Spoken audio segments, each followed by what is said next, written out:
All of MLB fears Ohtani. ESPN is blown away by Shohei Ohtani's unreal season with the Dodgers. From clutch bombs to game-changing plays, Ohtani is rewriting the rules of baseball in real time. Pitchers don't want to face him, teams can't stop him, and now, the entire league is officially on notice. Is this the most dominant version of Ohtani we've ever seen? Let's break down the insane stats, jaw-dropping moments, and why the Dodgers might have the most unstoppable force in baseball. It was one of those moments that just makes you sit back, shake your head, and smile. Kyle Schwarber stepped to the plate and unleashed an absolute rocket, 444 feet of pure, unfiltered power. A 30-degree launch angle, a scorching 112 miles per hour off the bat. That ball wasn't just hit, it was launched like a missile. A laser. A Schwarbomb. The kind of swing that echoes through the ballpark and gets everyone buzzing. He crushed it. But as loud and flashy as that swing was, what stood out just as much, if not more, was what happened on the mound for the Phillies. Taijuan Walker. Remember him? The guy who was supposed to be the sixth starter heading into the season. The guy who only got a rotation spot again because Ranger Suarez got hurt. Yeah, that guy. He came out yesterday and absolutely shoved. Walker had that ball dancing. He was painting corners, mixing pitches, keeping the Rockies completely off balance.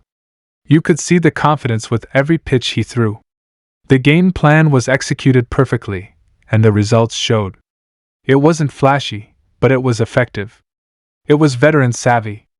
It was the kind of outing that makes you happy for a guy who's had his ups and downs in Philly. And for him to come out and put on that kind of performance, it meant something. It meant a lot. The Phillies came away with a 3-1 win, and yes, it got tense in the ninth. Josh Alvarado loaded the bases and had everybody sweating a little.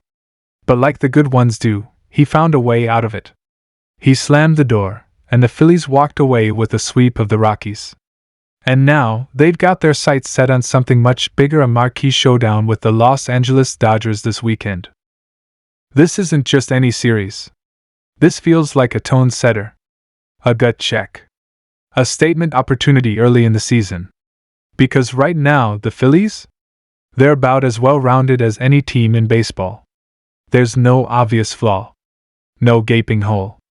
Offensively, defensively, pitching, bullpen, everything is clicking. And when you stack them up against the Dodgers? The difference is razor thin. If there's a gap at all. Take a look at their lineup. Top to bottom, it's been consistent. That's a word you don't use lightly in April, but it fits. Every other team you look at, there's at least one or two guys still figuring it out, struggling to crack .200. But not this team. The Phillies lineup is producing from 1 through 9. It's rare. It's impressive. And it's dangerous. A big part of that balance has been the stability behind the plate. A healthy J.T. Realmuto changes everything. He's the heartbeat of the team. He controls the game from behind the plate, throws out runners, blocks everything, and still hits for average and power. Then you've got Schwarber.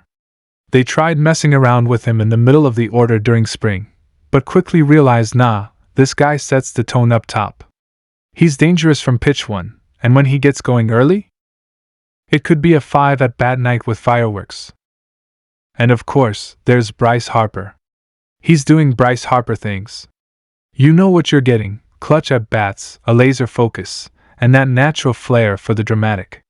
But the detail that really pops this season is their approach at the plate. They're driving the ball the other way. They're not trying to yank everything. They're letting the ball travel, staying inside it, and smacking it up the middle and to the opposite field. That tells you they're locked in. Because if you're an opponent, you're looking at the Phillies and thinking, this group knows the clock is ticking.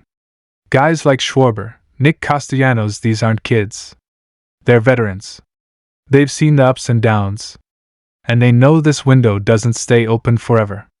That urgency? That collective fire? It can fuel a team. And that's why this Dodgers series feels big. Bigger than your average April set. Now the Dodgers? They're coming in a little banged up. Freddie Freeman is on the injured list, and that's a huge blow. But don't sleep on their arms. Game 1? You've got Yoshinobu Yamamoto going for LA, and the Phillies countering with Jess S. Luzardo. Then it's Aaron Nola versus Sasaki in Game 2. And on Sunday, we get the cherry on top, Tyler Glasnow versus Christopher S. and Shea.